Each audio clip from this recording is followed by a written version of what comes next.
Il y a un chiffre qui a été très frappant. Alors, selon les instituts de sondage, c'est l'abstention, évidemment, au second tour de la présidentielle, notamment chez les jeunes. Chez les 18-24 ans, le taux d'abstention approcherait les 40%.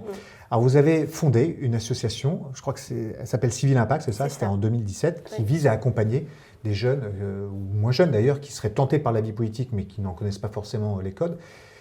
Si on relie les deux, est-ce que, le taux d'abstention des jeunes est inquiétant et risque de se reproduire aux législatives? Et deux, est-ce que vous l'observez dans le manque de vocation ou pas des jeunes dans la vie politique française? Oui, tout à fait.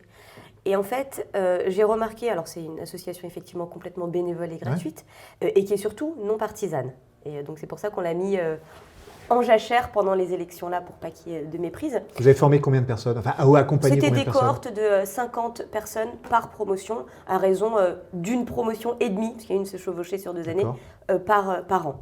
Et en fait, l'enjeu, c'est toujours de dire, oui, on voit qu'il y a un engouement très fort, parce que c'est faux de penser, et vous ne l'avez pas dit, mais c'est faux de penser, que parce que les jeunes vont moins voter, ils sont moins engagés. C'est complètement faux, et c'est ça qui doit nous interpeller.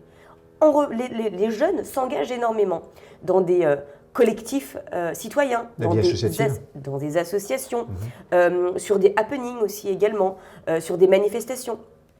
Mais ils ne trouvent plus de logique à aller voter. Or, l'un n'est pas opposé à l'autre. Et c'est ça qu'on essaie d'expliquer. Là, on a notre responsabilité en tant que personnalité politique, en tant qu'élu local ou national, à aller expliquer cela.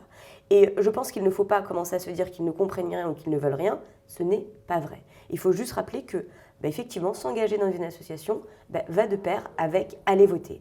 Et ceux et celles que j'ai pu entendre, notamment au premier tour, nous dire qu'ils ne se retrouvaient pas dans ce qui était proposé, rappelons quand même qu'il y a quand même 12 candidats, 12 projets de société bien différents. C'est quand même une richesse démocratique de pouvoir avoir autant de candidats, autant de projets proposés. Peut-être aussi que nous devons faire d'autant plus d'efforts pour expliquer chacun de ces projets. Et peut-être éviter d'être systématiquement dans du débat un peu punchline, un peu buzz, qui finalement sert les égos des uns et des autres, mais absolument pas la compréhension des projets.